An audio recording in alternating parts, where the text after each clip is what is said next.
जय माता दी मित्रों माँ काल का एस्ट्रोलॉजी चैनल में आप सभी का हार्दिक स्वागत है। अगर आपने चैनल को सब्सक्राइब नहीं किया है तो चैनल को सब्सक्राइब करें और बेल आइकन को प्रेस करें ताकि आप हमारी लेटेस्ट वीडियो को देख सकें। मित्रों, आज हम चर्चा करने वाले हैं राहु के चतुर्थ भाव में प्रभाव को लेकर। आइए चर्चा शुरू करते हैं। देखिए मित्रों, अगर आपकी कुंडली के अंतर्गत सबसे पहले आपको अपनी लगन कुंडली देखनी है और लगन कुंडली के अंतर्गत अगर राहु इस भाव के अंतर्गत, ये भाव चतुर्थ भाव होता है। अभी तक हम किस पर चर्चा कर चुके हैं? लगन में अर्थात प्रथम भाव में, द्वितीय भाव में, तृतीय भाव में, और अब हम चर्चा करने वाले हैं चतुर्थ भाव में। ये एक भाव का जो है कर्म होता है। कुंडली में 12 भाव होते हैं जैसा कि आप जानते ही होंगे, और आज हम चर्चा कर रहे हैं चतुर्थ भाव में राहु के प्रभाव को लेकर। तो आप अपनी कुंडली में देख लीजिए कि राहु कौन से भाव में बैठे हुए हैं। अगर राहु चतुर्थ भाव में बैठे हुए हैं तो ये वीडियो आपके लिए लाभप्रद होगी। तो चलिए, इस चर्चा को आरंभ करने से पहले हम आपको एक बात बता देना चाहते हैं कि अगर आप राहु के प्रभाव को देखना समझना चाहते हैं चतुर्थ भाव में, तो इससे पहले आपको चतुर्थ भाव को समझना पड़ेगा, राहु को भी समझना पड़ेगा, तभी आप इस पूरे किसके प्रभाव को इस भाव के अंतर्गत जान सकोगे। तो यहां पर किस तरीके से समझते हैं, यहां पर देखिए चतुर्थ भाव की अगर हम बात करते हैं, इस भाव की अगर हम बात करें, यह भाव किसका भाव है?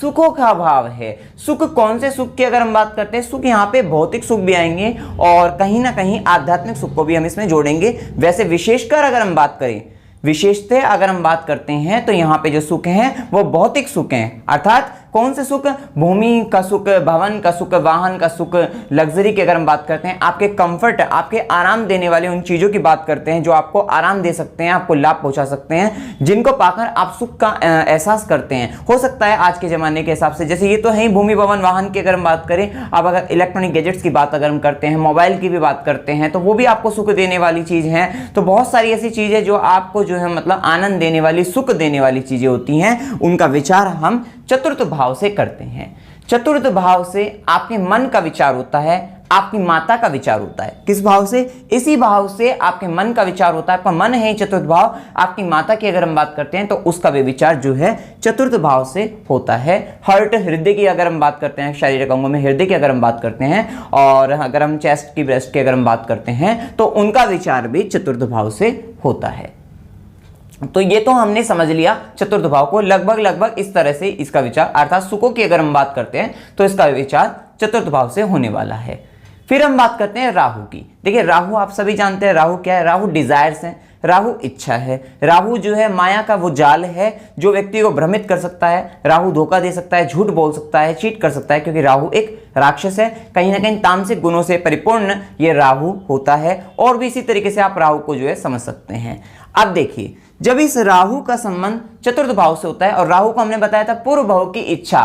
अर्थात जो इच्छाएं आपके पास्ट लाइफ में अधूरी रह गई हैं, वही क्या है? वही राहु है। तो अब राहु इच्छा है कि कौन सी? पूर्व जन्म की इच्छा है। संबंध कहां से बनाया? चतुर्थ भाव से। अर्थात अब आपकी इच्छा किस चीज की है? चतुर्थ भाव की है। और जहां जहां ये राहु दृष्टि डाल रहा है वहां वहां आपकी इच्छाएं हैं, वहां वहां आपकी डिजायर्स हैं। अर्थात चतुर्थ भाव से आपकी इच्छा का संबंध बन रहा है, अर्थात अष्टम भाव से, क्योंकि पांचवी दृष्टि, सातवीं दृष्टि की बात क्रम भाव से, और नवीं दृष्टि की अगर हम बात करते हैं तो द्वादश भाव से यहां पर एक इच्छा आपकी झलक रही है। तो अब हम इसको किस प्रकार से समझेंगे? अब आगे देखिए, राहु की बात करी कि राहु इच्छा चतुर्थ भाव, अर्थात अब ऐसे व्यक्ति की इच्छा जो है, जीवन की जो एक इच्छा जो है वो ये है कि ऐसे व्यक्ति को भूमि, भवन, वाहन, अपना जो सुख है उसमें वृद्धि करने की इच्छा है, उस सुखों को पाने की इच्छा है। अब इच्छा कब होती है जीवन में? जब जिस चीज की हमारे अंदर कहीं ना कहीं, इस बात को लेकर आपको होगा, पता होगा यहाँ पर कि जिस चीज को लेकर हमारे जीवन में कहीं ना कहीं कमी होगी। हो सकता है कि ऐसे व्यक्ति का, जिस व्यक्ति के राहु चतुर्थ भाव में हो सकता है उस व्यक्ति का, अगर शुरुआती जीवन में बात करें, जिस घर में उसने जन्म लिया हो सकता है वहां पे भूमि, भवन, वाहन की अगर हम बात करें कमी रही हो, या फिर जो भी जिस तरीके की भी स्थिति में हो, अगर घर भी हो तो वहां से वो व्यक्ति सेटिस्फाइड ना हो, तो मतलब कहीं ना कहीं बड़ा घर बनाने की इच्छा हो जाएगी, बहुत अधिक भूमि लेने की इच्छा हो जाएगी। और वाहन की बात करें, बड़े बड़े वाहन की अगर हम बात करें, जो वाहन बहुत महंगे होते हैं उनकी भी अगर हम बात करें, तो वहां पर ऐसी इच्छाएं, राजसिक इच्छाएं की अगर हम बात करें, मतलब जो मतलब बेशुमार धन दौलत की अगर हम बात करें, और जिसका मतलब अगर हम बात करते हैं यहाँ पे भूमि भवन वाहन जो है, बड़े मतलब गाड़ी हो, बंगला हो, मतलब हर चीज बड़े बड़ी जो उसकी अगर हम इच्छा की बात करें, तो कुछ इस प्रकार की इच्छाएं जो है व्यक्ति की हो जाती है, राजसिक प्रवृत्ति की इच्छा जो है व्यक्ति की हो जाती है। और फिर क्या होता है, जब वो इच्छा होती है, तो ये तो बात अब पता लग गई होगी, जब ये इन इच्छाओं पे व्यक्ति काम करेगा तो उससे पहले ये बात तय है कि हो सकता है उसके शुरुआती जीवन में जो है वे सब चीजें कम हो। ठीक है, अब यहां पर जो है इन इच्छाएं हैं, ये इच्छाएं हैं, तो अब व्यक्ति जीवन पर्यंत इन इच्छाओं को जो है इन इच्छाओं पे काम करेगा, मतलब जो है इच्छाओं के लिए काम करेगा और इन सब चीजों को बढ़ाने का पूर्ण रूप से प्रयास करेगा, मेहनत करेगा और बढ़ाएगा भी। अब यहां पर क्या है, राहु राक्षस है, जैसा आप जानते हैं सौरभानु नामक राक्षस की कहानी जो कि हम हमेशा बताते ही हैं। तो यहां पर क्या है, जब वो राक्षस है, राक्षस ये तामसिक कर्म व्यक्ति कर सकता है, तो वो व्यक्ति जो है राक्षस होने के नाते वो व्यक्ति नियम कायदों को नहीं मानने वाला होगा। अब यहां पर उस व्यक्ति को अगर वाहन चाहिए, उस व्यक्ति को अगर बड़ा बंगला चाहिए, बड़ा घर चाहिए, या बहुत अधिक बड़ी भूमि का मालिक बनना चाहता है, तो व्यक्ति हो सकता है कि वो सही अथवा गलत दोनों रास्तों को अपनाकर जिस भी रास्ते से उसका लाभ हो, क्योंकि राहु स्वार्थ का भी प्रतीक होता है, यहाँ पे स्वार्थी होता है, तो यहां पर वो व्यक्ति अपने स्वार्थ को पूर्ण रूप से सिद्ध करेगा। वो जैसा भी चाहेगा, मतलब उसकी इच्छाएं, मतलब उसकी इच्छाएं पूरी होनी चाहिए। रास्ता सही हो तो सही अपनाएगा, रास्ता गलत हो तो गलत पर भी चलकर वह अपनी जो है लाभ को जो है प्राप्त अवश्य करेगा। अब देखिए, ये सब जो भी बातें यहाँ पे पॉजिटिव पॉइंट भी आएंगे, नेगेटिव पॉइंट भी आएंगे, हो सकता है आपके अंदर इनमें से कुछ चीजों की कमी हो, ना भी हो आपके अंदर ये आदतें। वैसे अक्सर जो बातें बताई जाएंगी कहीं ना कहीं बहुत अधिक मात्रा में आपके अंदर पाई जाएगी, लेकिन क्योंकि ये सब स्थिति निर्भर करती है, अब हो सकता है राहु के साथ कोई और भी ग्रह बैठे हुए हों तो वो उनका भी प्रभाव पड़ता है, राहु पर इस भाव पर किस ग्रहों की दृष्टि पड़ रही है उसका भी प्रभाव पड़ता है। और एक बात और जो इन सब में महत्वपूर्ण है, आपका चंद्रमा और आपका लगन, उन पर किन ग्रहों की दृष्टि पड़ रही है। अभी देखिए, अगर उन पर गुरु की दृष्टि पड़ रही है, चंद्रमा पर गुरु की दृष्टि लगन पर पड़ रही है, तो गुरु के गुण तो आपके अंदर होंगे ना। तो यहां पर क्या होगा, हो सकता है कि उस गुरु के गुण या वहां पे जो गुरु के गुण वो बहुत अधिक आपके अंदर आ जाएं, जिसके कारण अगर राहु के मायावी स्वभाव की अगर हम बात करते हैं, झूठ बोलने की आदत की अगर हम बात करते हैं, या ठगी की आदत की, मतलब गलत तरीका, सही या गलत तरीके की अगर हम बात करते हैं, तो हो सकता है उनमें आपके अंदर कमी आ जाए, वो गुण आपके अंदर ना रहे। लेकिन इच्छा जो है, ये बात तय है कि राहु का चतुर्थ भाव से संबंध बना, तो ये जो इच्छाएं हमने बताई हैं ये अवश्य आप पर लागू होने वाली है, ये इच्छा आपके अंदर अवश्य पाई जाएंगी, और जिस तरीके से बताई है उस तरीके से कहीं ना कहीं पाई जाएगी। तो ये सब बातें भी आपको यहां पर ध्यान रखने वाली है। अब देखिए, राहु की अगर हम बात कर रहे हैं जैसे कि, तो ये भाव चतुर्थ भाव क्या बताया था, आपका मन बताया था। मन के अंदर जब राहु बैठ गया, एक तरीके से मन का संबंध जो है आपके राहु से हो गया, तो ये राहु क्या करेगा, मन को जो है विचलित करेगा। और अक्सर ऐसा देखा गया है जिसके चतुर्थ भाव में राहु होता है, उनका होता क्या है, मन ना लग पाना, एक काम को लेकर मन ना लग पाना, या फिर जो है, क्योंकि मन में क्या है, जब इच्छाएं बहुत अधिक हो जाती हैं, तो अगर इच्छाएं कम है, मतलब इच्छाएं बहुत अधिक हो गई और आपकी इच्छा पूर्ति कम हो रही है, तो आप सोच, मतलब कहीं ना कहीं व्यक्ति जो विचलित अवस्था में रहता है, ऐसे व्यक्ति कंफ्यूजन स्टेट में भी रह सकता है, विचलित रहेगा, इधर उधर भटकेगा। वो सब भटकाव जो है, वो डर जो एक ऐसे व्यक्ति के अंदर जो है ना, एक भय भी उत्पन्न रहता है। जिसके मन में राहु रहता है ना, वहां पर एक तरीके का भय रहता है, किसी भी बात को लेकर भय हो सकता है, और ऐसे व्यक्ति के मन में गलत विचारधारा भी आ जाती है। कभी कभी ऐसा व्यक्ति सोचता है कि जब उसको मतलब कुछ चीजों की कमी हो सकती है, जिसके कारण सोच सकता है मतलब संसार में कुछ बचा नहीं है, मतलब जो है आत्महत्या का विचार भी आ जाता है, या फिर संसार से उदासीनता भी आ जाती है। इच्छाएं हैं, भरपूर इच्छाएं हैं, लेकिन उन सब इच्छाओं के साथ साथ उसके अंदर कहीं ना कहीं इस तरीके के जो विचार हैं वो भी आ जाते हैं। और ऐसे व्यक्ति के मन में जब राहु बैठता है ना, तो हो सकता है जैसे सामने बिजली का तार पड़ा हो, तो उसके मन में अब जो है भ्रम, क्योंकि यहां पर क्या है, राहु मन में अब भ्रम भी उत्पन्न करेगा, तो उसके मन में गलत विचारधारा आ जाएगी कि हो सकता है उसे ऐसा लगेगा कि मैं उसके पास जा रहा हूं, उससे चिपक जाऊंगा तो ये बुरा हो जाएगा, या वो तार किसी दूसरे व्यक्ति पर पड़ जाएगा तो हो सकता है उसके साथ जो है गलत हो जाए। मतलब गलत गलत विचारधारा जो है, मतलब कुछ घटना घटित नहीं होनी, लेकिन भ्रम ऐसा उत्पन्न हो जाएगा उस व्यक्ति के साथ जो है, मतलब इस तरीके की, इसी से संबंधित आप इन बातों को समझ सकते हैं, कहीं और भी लगाकर देख सकते हैं कि इस तरीके के भ्रम जो है, और किसी भी तरीके के भ्रम हो सकते हैं वो, तो वैसे भ्रम जो है व्यक्ति के साथ जो है उत्पन्न होते रहते हैं। तो मन में राहु जो है भय भी लाएगा, डर भी लाएगा, भ्रम भी लाएगा, भटकाव की स्थिति भी जीवन के अंदर लेकर आता रहता है। साथ साथ अचानक से आत्महत्या, इस तरीके के विचार, गलत विचारधारा व्यक्ति के मन में जो है पनप सकती है, ऐसी बातें भी आ सकती है, क्योंकि राहु का अब संबंध आपके मन से हुआ है। चलिए उसके बाद एक बात और देखते हैं कि राहु का जब संबंध मन से होता है तो देखिए ऐसा व्यक्ति, देखिए भावुक प्रवृत्ति भी आती है इस व्यक्ति में, ऐसा नहीं कि व्यक्ति भावुक नहीं है, भावुकता भी है ऐसे व्यक्ति के मन में जो है, लेकिन उस भावुकता के साथ, क्योंकि अब राहु क्या है, राहु राक्षस है, वहां पर ईगो प्रॉब्लम बहुत अधिक पाई जाती है, व्यक्ति में अहंकार भी पाया जाता है, व्यक्ति अपने कर्मों को लेकर भी अहंकार हो सकता है, मतलब किसी भी ऐसे काम को लेकर भी वहां पर अहंकार आ सकता है। और रिश्तों में अधिकतर यहां पर जो समस्या बनती है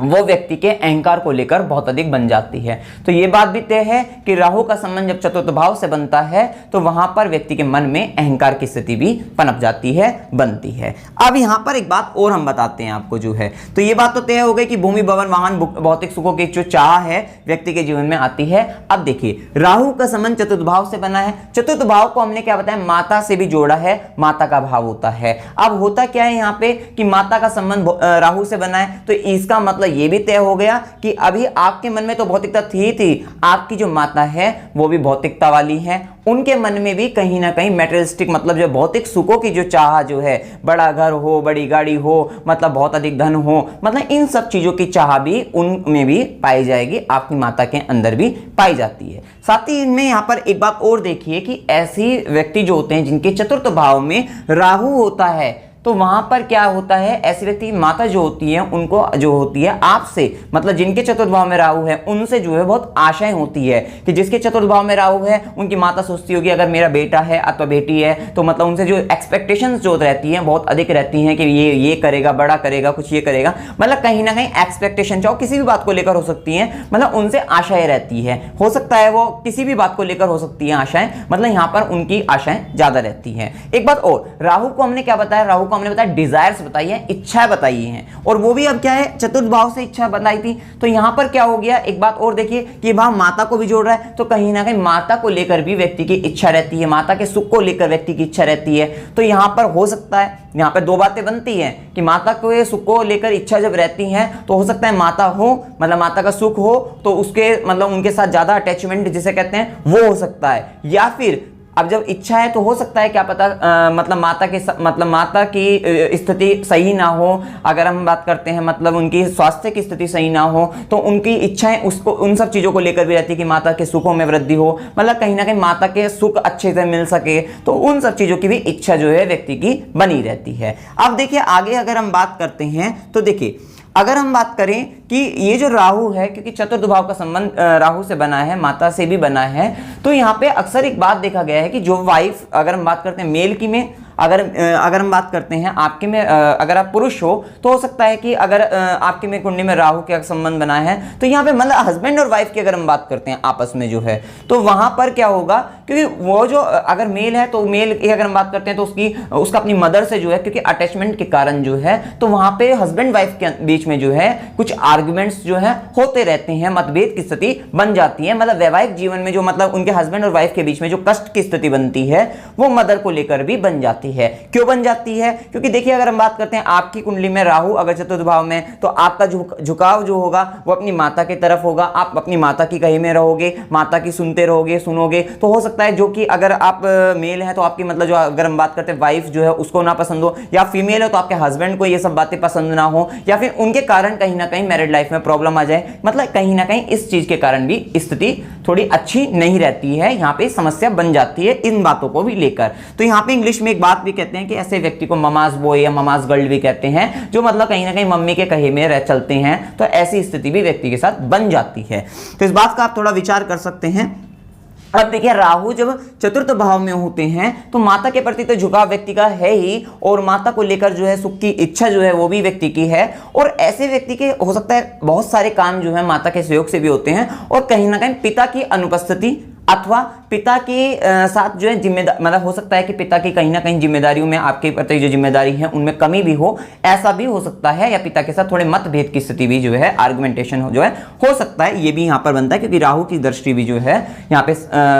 सातवीं दृष्टि की अगर हम बात करते हैं तो दशम भाव पर भी पड़ रही है। उसके साथ देखिए अगर हम बात करते हैं यहाँ पर कि ऐसा व्यक्ति जिसके राहु चतुर्थ भाव में होता है, क्योंकि चतुर्थ भाव का संबंध क्या है, घर से है, घर में सुख प्राप्त करता है, और यहाँ पे एक मात्र भूमि से भी आप जहाँ पे जोड़ सकते हैं, तो कहीं ना कहीं ऐसे व्यक्ति को जो है घर से अटैचमेंट है, और साथ ही ऐसा व्यक्ति को मतलब परिवर्तन जो होता है, स्थान परिवर्तन की बात करते हैं या फिर घर बदलना बार बार जो है, वो सब पसंद नहीं होता। वो उसको एक ही स्थान पर, मतलब स्थिरता जो है एक ही स्थान पर हो सकता है मल्टीपल वर्क करे, मल्टीपल टास्क को मतलब जो है ये सब कार्य करे, लेकिन उसको जो है घर बार बार घर बदलना या फिर बार बार स्थान परिवर्तन करना, इधर से उधर उधर से इधर, ऐसी एक जॉब भी नहीं पसंद होती, और ऐसा काम करना भी मतलब उसको किसी भी तरीके से पसंद नहीं होता कि उसके जिसके कारण उसको बार बार घर बदलना पड़े या बार बार स्थान परिवर्तन करना पड़े, ये सब उसको नहीं पसंद होता है। कहीं ना कहीं उसको अपनी मातृभूमि से भी इच्छा जो है, क्योंकि राहु की ये डिजायर्स है, तो हो सकता है उसको अपनी मातृभूमि के प्रति भी लगाव हो, इच्छा वहां पर उसकी रहे, तो ये भी आप यहाँ पे देख सकते हैं। अब देखिए अगर हम बात करते हैं, क्योंकि चतुर्थ भाव को हमने सुख से जोड़ा है, अभी तक हमने भौतिक सुखों की बात करी है, लेकिन हर व्यक्ति भौतिक सुख भी नहीं चाहता है, तो यहाँ पर ये भी होता है कुछ व्यक्ति को जो सुख मिलता है, एक्चुअल में जो सुख मिलता है, वो शांति जो मिलती है अगर हम बात करते हैं, वो आध्यात्मिकता से मिलती है, वो भौतिकता से तो नहीं मिल सकती। पूर्ण शांति, अगर हम शांति की बात करें, वो कहीं ना कहीं आध्यात्मिकता से मिलती है, स्पिरिचुअल ग्रोथ व्यक्ति की जो है। तो हो सकता है यहाँ पर व्यक्ति की जो इच्छा रहे, जो सुख व्यक्ति को मिले, वो स्पिरिचुअल ग्रोथ के कारण मिले। अब यहाँ पर हम एक बात और यहाँ पर बता लेना चाहते हैं कि यहाँ पे लिखे हम चंद्रमा, मंगल, गुरु और शुक्र की अगर हम बात करते हैं, क्योंकि जो चतुर्थ भाव के आधिपत्य की अगर हम बात करें तो यहाँ पर कौन से ग्रह से जोड़ा जाएगा, तो देखिए चतुर्थ भाव में हमने मन की बात करी, माता की बात करी, वैसे भी अगर हम काल पुरुष की कुंडली के देखें तो यहाँ पे 1 नंबर आएगा, 2 नंबर, 3 नंबर, 4 नंबर। यहाँ पे कौन सा नंबर आता है चतुर्थ भाव में, 4 नंबर आता है। 4 नंबर कर्क राशि, चंद्रमा इसके स्वामी बनते हैं, चंद्रमा मन, माता की अगर हम बात करें उनके कारक होते हैं। तो यहां से आप एक बात का विचार कर सकते हैं कि जैसे अगर राहु की, क्योंकि राहु पॉजिटिव परिणाम कब देता है कि जब राहु जो है अपनी मतलब जो मित्र राशि की अगर हम बात करें उनके अंतर्गत हो, या फिर जैसे अगर हम बात करते हैं या अगर शत्रु राशि में या नीच के हो जाए, तो वहां पर कहीं ना कहीं वो अपने नेगेटिव परिणाम भी दे सकते हैं। लेकिन अगर आपका चतुर्थ भाव पीड़ित हुआ है तो इसका मतलब ये नहीं होगा कि आपको कोई भी सुख नहीं मिलेगा, मतलब चतुर्थ भाव से संबंधित भूमि, भवन, वाहन का भी सुख नहीं मिलेगा। और अगर हम बात करते हैं यहाँ पे माता के सुख की बात करें, माता का भी सुख नहीं मिलेगा, तो ऐसा नहीं होगा। उसके लिए आपको विचार करना होगा कि यहाँ पे चतुर्थ भाव अगर पीड़ित हुआ है तो हो सकता है आपका यहाँ पे चंद्रमा पीड़ित हुआ हो, तो हो सकता है माता के सुख में कमी हो। लेकिन अगर क्योंकि चंद्रमा से किसको देखेंगे, मन की बात करेंगे, माता की बात करेंगे, तो इसको देखना पड़ेगा। अगर चतुर्थ भाव पीड़ित हुआ है तो अगर यहाँ पे चंद्रमा सही है लेकिन मंगल पीड़ित हो रखा है, तो मंगल से किसका, क्योंकि यहाँ पे भूमि की अगर हम बात कर रहे हैं तो वो मंगल विचारणीय रहेगा, और अगर हम वाहन की बात कर रहे हैं तो शुक्र विचारणीय रहेगा, मतलब शुक्र का विचार करना होगा। और अगर हम ज्ञान की बात करें, स्पिरिचुअल ग्रोथ की बात करें, तो कहीं ना कहीं गुरु जो है वो विचारणीय रहने वाला है। तो मतलब ये नहीं कि ये भाव पीड़ित हुआ है तो कुछ नहीं मिलेगा, ऐसा नहीं होता। इनके साथ साथ आपको इनको भी देखना पड़ेगा। तो ये ग्रह स्थिति भी आपको यहां पर देखनी होगी। अब हम बात करते हैं आगे, हम बात कर रहे हैं सुख शांति की। तो बात हमने कर ली थी कि स्पिरिचुअल ग्रोथ के लिए जो है चतुर्थ भाव को यहाँ पर देखा जाता है, क्योंकि व्यक्ति की जो डिजायर्स हैं वो हो सकता है कि एक समय बाद, हो सकता है शुरुआती दौर में व्यक्ति भौतिकवादी बहुत अधिक रहे, बाद में उसको क्योंकि शांति भी चाहिए, उसको सुख भी चाहिए, तो उसके लिए उसका जो है आध्यात्मिक ज्ञान की भी व्यक्ति जो है वृद्धि करने वाला हो, या फिर दोनों साथ साथ भी चल सकते हैं ऐसे व्यक्ति के जीवन में, भौतिकता और आध्यात्मिकता। वैसे भी राहु है, इसका स्वभाव को आप समझ नहीं पाओगे जो है यहाँ पर राहु की, क्योंकि इच्छाएं इतनी अधिक होती है, उसका पता नहीं कर सकते आपको, उसको एक तरीके से सब चीज चाहिए रहती है जो है, ऐसा आप यहाँ पर समझ सकते हैं। साथ ही साथ देखिए राहु जब चतुर्थ भाव में आते हैं तो इनकी अगर हम बात करें दृष्टि संबंध की बात कर रहे हैं, जैसे अगर हम बात करें 5वीं दृष्टि जो है अष्टम भाव पर, अष्टम भाव में गुप्त विद्या की बात करते हैं। अगर हम बात करें गुप्त विद्याओं के तंत्र मंत्र की अगर हम बात करते हैं, तो ऐसे व्यक्ति हो सकता है ब्लैक मैजिक करने वाला भी हो, और तंत्र मंत्र में या गुप्त विद्याओं के ज्ञान को अर्जित करने में भी विशेष रुचि, डिजायर्स जो है उसकी ये भी रहने वाली है, इच्छा ये भी रहने वाली है। तो ये सब इच्छाएं भी चतुर्थ भाव से संबंध रखती हैं, जिसके कारण आप कह सकते हैं स्पिरिचुअल ग्रोथ के लिए जो है ये भी बात जो है लागू रहती है। अब देखिए चतुर्थ भाव का संबंध जो है सप्तम भाव अगर हम सातवीं दृष्टि की बात करें तो दशम भाव से भी बन रहा है, जो कि बताता है कि व्यक्ति को, अब यहाँ पे एक बात आ जाती है, यहाँ तो केवल इच्छा की बात थी, लेकिन यहाँ पर राहु होता है तो यहाँ पर क्या आ जाता है, केतु आ जाता है। केतु क्या करता है, सेपरेशन करने का काम करता है, कहीं ना कहीं व्यक्ति को अलगाव की स्थिति आ जाती है। किससे अलगाव आएगा, अगर हम बात करें 10th हाउस की अगर हम बात करते हैं तो हो सकता है व्यक्ति को इच्छाएं, तो अब देखिए इच्छाएं तो बहुत अधिक हैं। किस चीज की इच्छा, भूमि भवन वाहन, मतलब अपने कंफर्ट को बढ़ाने की, सुखों को बढ़ाने की इच्छा हो सकता है, क्योंकि केतु क्या करता है, एक असंतोष देने का कार्य करता है। हो सकता है व्यक्ति को अपने कर्म, क्योंकि ये कौन सा भाव है, ये कर्म क्षेत्र है, कर्म भाव है, 10th हाउस है, तो हो सकता है व्यक्ति अपने कर्मों से असंतुष्ट हो जाए, मतलब वो कहीं ना कहीं अपने कर्मों को लेकर भी असंतोष ऐसे व्यक्ति के जीवन में आ सकता है कि व्यक्ति ने जो कर्म किया उसी से ही असंतोषित रहे कि मुझे को पूर्ण लाभ नहीं हुआ, या फिर हो सकता है कि वहां कर्मों से भी अलगाव हो सकता है, उसका मतलब इच्छाएं तो बहुत अधिक लेकिन कर्म करने से थोड़ा सा कतराता हो, मतलब जो है मतलब कर्म क्षेत्र में जो है मतलब बहुत अधिक महत्वपूर्ण भूमिका ना निभाता हो, या फिर मतलब जो है कार्य करने का मन ही ना लगता हो, जो है काम में मन ना लग पाना, ये भी आप यहां पर देख सकते हैं। आप देखिए राहु, वैसे ये राहु जो होता है 4th हाउस का राहु, ये अपने आप में बहुत सक्षम रहता है, ये लेकर सब कुछ आएगा। भूमि भवन जो हम बता रहे हैं, जो मतलब बड़ा एम्पायर खड़ा करने की अगर हम बात करते हैं भूमिका रखता है, और काफी रिच बना सकता है व्यक्ति को, जो है भूमि भवन, एक से अधिक भूमि की बात करें, भवन की बात करें और वाहन की बात करें तो वो सब दिलाने के लिए ये सामर्थ्य रखता है। आप देखिए राहु की दृष्टि की अगर हम बात कर रहे थे 12th हाउस से अगर हम पढ़ती है, 12th हाउस व्यय का भाव है, खर्चे का भाव है, और साथ ही साथ जो है 12th हाउस विदेश से भी जोड़ता है। तो ऐसे व्यक्ति का कहीं ना कहीं ये संबंध भी रहता है कि ऐसा व्यक्ति विदेश से लाभ लेने वाला होता है। हो सकता है वो जन्म स्थान पर अपनी कर्म, अगर जन्मभूमि की अगर हम बात करें वहीं पर रहकर कर्म कर रहा हो, और वहीं पे मतलब विदेश का संबंध जो है ऐसे व्यक्ति के जीवन में जो है आता है। इस तरीके से आप देख सकते हो सकता है जन्म स्थान से दूर जाकर कार्य करे, मतलब जन्म स्थान से दूर अथवा विदेश में काम करे, या वहां से लाभ प्राप्त करे, अर्थात संबंध जो है अगर हम बात करें वो वहां से अवश्य आता है, ऐसा आप यहां पे समझ सकते हैं। उसके बाद देखिए अगर हम बात करते हैं यहाँ पे, जो कि हम बता ही चुके हैं कि मन में अहंकार आ सकता है राहु के कारण जो है व्यक्ति के अंदर, और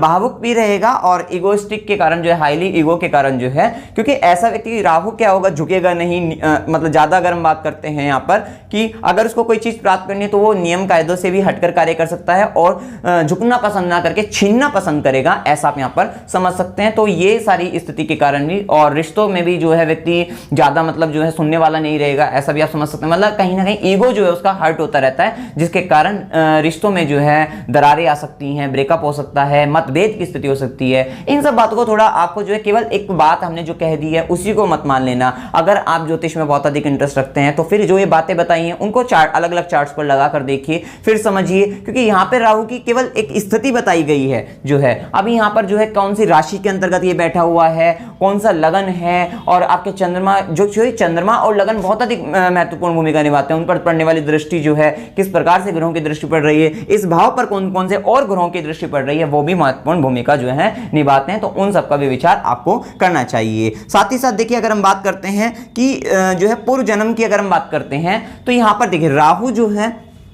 अगर हम बात करें राहु सप्तम भाव से देखिए तो सप्तम भाव से ये जो भाव है ये कौन सा भाव है, यहां से अगर हम बात करते हैं 1 2 3 4 5 6 7 8 9 10, सप्तम भाव से ये 10वां भाव है, और राहु किसमें 10वें भाव में है, 10th हाउस के अंतर्गत है। सप्तम भाव से अगर हम बात करें तो क्या होगा कि यहां पर जो है, क्योंकि सप्तम भाव क्या है, विवाह का भाव, अगर हम बात करें विवाह का विचार, व्यापार की बात करते हैं, तो ऐसे व्यक्ति की इच्छा जो होती है, हो सकता है पास्ट लाइफ में ऐसे व्यक्ति को जो है पूर्व जन्म की अगर हम बात करें वैवाहिक सुख जो है कम मिला हो, तो अब जो इच्छाएं हैं वो उस सुख को लेकर भी रहती है। तो ऐसा व्यक्ति क्या होगा, वैवाहिक जीवन में भी सुखों को ढूंढता है, खूब सुखों की वृद्धि करने वाला होता है वैवाहिक जीवन के अंतर्गत भी, या फिर व्यापार की जो इच्छाएं है उसको भी, मतलब व्यापार की भी इच्छा रहती है, तो बड़ा व्यापारी बनने का भी गुण रखता है, मतलब उसकी इच्छा रहती है बड़ा व्यापारी बनने की भी। तो ये सब गुण भी व्यक्ति के जीवन में जो है आ जाते हैं। अब देखिए राहु जो है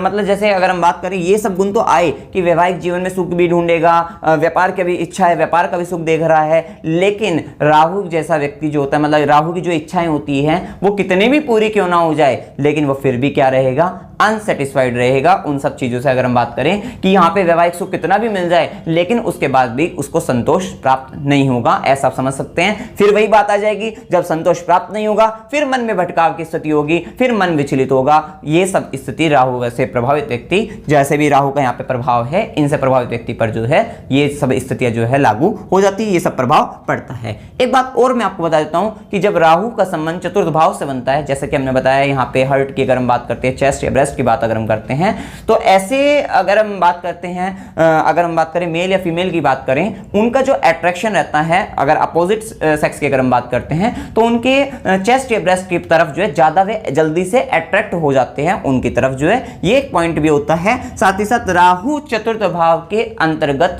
जो है व्यक्ति को जो है, क्योंकि भाव जो है हृदय से संबंध रखता है, तो हार्ट अटैक जो है, हार्ट अटैक की अगर हम बात करते हैं या हृदय से संबंधित समस्या भी व्यक्ति को दे देता है। और एक बात और होती है, ऐसे व्यक्ति के साथ जो जब राहु चतुर्थ भाव आपके मन में राहु है, तो यहां पर जब हृदय पे राहु है, एक तरीके से आप यहां पे देखिए तो ऐसे व्यक्ति के साथ ये होता है कि अगर कोई चीज अचानक से गिर जाती है, जैसे झटका, मतलब आवाज, अचानक से आवाज आ गई तो डर गए एकदम से जो है, या फिर जो है कुछ इंसिडेंट ऐसे अचानक से हो जाए तो मतलब हार्ट बीट इनकी ऊपर नीचे ज्यादा होने लग जाती है। मतलब इस तरीके की स्थिति इन व्यक्तियों के साथ ज्यादा देखी जाती है, ऐसा आप यहां पर समझ सकते हैं। राहु मन में राहु है तो ऐसे व्यक्ति को देखिए कहा जाता है, लेकिन इसको आप पूर्ण रूप से मत मान लेना, क्योंकि मैंने पहले भी बताया, हमने यहाँ पे पहले भी बताया है कि चंद्रमा के ऊपर या लगन के ऊपर पड़ने वाले ग्रहों की दृष्टि बहुत महत्वपूर्ण होती है कि ऐसा व्यक्ति धोखा दे सकता है। इस बात का विचार रखना, धोखा दे सकता है। अब हो सकता है आपके ही चतुर्थ भाव में राहु हो और आप ऐसे ना हो, तो आप इस बात को नकारोगे। तो देखिए नकारना जो है बिल्कुल सही बात है, अगर आप ऐसे नहीं हो नकार सकते हो, लेकिन उसके साथ जो है हमने पहले ही बताया है कि आपके हो सकता है चंद्रमा और लगन पर गुरु की दृष्टि पड़ रही हो, तो ऐसा व्यक्ति फिर संस्कार आ जाते हैं वहां पर जो है, या बुध अच्छी स्थिति में हो तो मतलब कहीं ना कहीं जो है व्यक्ति अपने आप पर जो है काबू करता है और गलत काम करने से बचता है। तो ये बात भी विचारने रहती है। लेकिन चतुर्थ भाव का राहु गलत कदम उठा सकता है, धोखा दे सकता है, ये बात भी यहां पर सत्य रहती ही है। तो इसका आप थोड़ा विचार करके देख सकते हैं। और यहां पर जो है अचानक से मतलब जो है, अगर हम बात करते हैं कि मृत्यु की अगर हम बात करते हैं, चतुर्थ भाव में जो राहु होता है, हो सकता है कितनी बार हार्ट अटैक से भी मृत्यु हो जाती है, या अचानक से कोई इंसिडेंट हो जाए जिसके कारण जो है अचानक से मृत्यु को ये व्यक्ति प्राप्त हो जाते हैं, ऐसे भी स्थिति देखी जाती है। साथ ही साथ जो हमने बताया ही है कि रिश्तों में ईगो के कारण मतभेद और ब्रेकअप हो सकते हैं। और ऐसे व्यक्ति जो है जिनका संबंध राहु चतुर्थ भाव से होता है, तो वर्क प्लेस की अगर हम बात करते हैं तो ये मतलब अगर हम प्रोफेशन की बात करते हैं तो ये भूमि से संबंधित है, मतलब बात करें रियल एस्टेट की अगर हम बात करें, प्रॉपर्टी डीलर हो सकते हैं, और व्हीकल की अगर हम बात करें व्हीकल का शोरूम हो सकता है। तो ये सब चीजें, या इंटीरियर डिजाइनर की अगर हम बात करें तो ये सब चीजें इन व्यक्ति की जो है जीवन में आ सकती है। और साथ ही साथ अगर हम बात करें उपाय की अगर हम बात करें कि अगर चतुर्थ भाव में आपकी कुंडली के अंतर्गत भी राहु हैं और आपको अगर नेगेटिव परिणाम मिल रहे हैं किसी बात को लेकर, पहले तो सबसे पहले आप अपनी कुंडली का जो है विश्लेषण कराकर देखिए कि वाकई में आपको कौन से ग्रहों के कारण जो है या कौन सी चीज आपको पीड़ा दे रही है, तो वो सब आप दिखवा सकते हैं। और उसके बाद जो है अगर हम बात करें उपाय की बात करते हैं तो दुर्गा सप्तशती की पाठ अगर आप करते हैं, हर अमावस्या को करते हैं, तो ये एक विशेष रूप से जो है लाभ देने वाला होगा। अगर आपके मन में किसी प्रकार का भय है, डर है, या फिर कोई भी इल्यूजन आपके साथ क्रिएट हो रहा है, वैसे भी माता दुर्गा की अगर बात करें, शक्ति की उपासना अगर आप करते हैं तो एक पावर आपको मिल जाएगी, गलत काम से आप बच सकते हो। तो बहुत सारी चीजें जो राहु को कंट्रोल करने के लिए जो है दुर्गा उपासना जो है ये महत्वपूर्ण भूमिका निभाती है। साथ ही साथ आप शिव उपासना भी कर सकते हैं, महामृत्युंजय मंत्र का जाप भी कर सकते हैं, जो कि आपको एक विशेष रूप से जो है मतलब सही रास्ते पर लेकर आने वाला रहेगा। शिव उपासना में आप साधारण रूप से शिव जी का जलाभिषेक भी कर सकते हैं, लेकिन यहाँ पर जो है हर अमावस्या को दुर्गा सप्तशती का पाठ बहुत महत्वपूर्ण भूमिका निभाएगा आपके लिए, मतलब एक अच्छा उपाय जो है रहने वाला है। आप देखिए, आप भी अपनी कुंडली में चेक कर सकते हैं, देख सकते हैं कौन से प्रभाव आपके ऊपर पड़ रहे हैं, नहीं पड़ रहे हैं। कमेंट सेक्शन में जरूर बताया करें, जिससे जो है आपकी भी और हमारे भी सभी के मतलब एक तरीके से ज्ञान में जो है मतलब वृद्धि होगी। तो ये कार्य आप अवश्य किया करें और पूरी वीडियो देखा करें, क्योंकि वीडियो क्या हो सकता है बीच में कुछ ऐसी बात बता दी गई हो या आखिरी में कुछ ऐसी बात बता दी गई हो जो कि मतलब एक महत्वपूर्ण भूमिका रखती हो। तो वीडियो को किसी भी चैनल की अगर हम बात करें, वीडियो देखें तो पूरी वीडियो देखे करें। इसमें आपको कोई भी डाउट हो आप कमेंट सेक्शन में जरूर बताएं। वीडियो अगर आपकी अच्छी लगी हो तो वीडियो को जो है लाइक कीजिए, शेयर कीजिए और चैनल को सब्सक्राइब कीजिए। जय माता दी।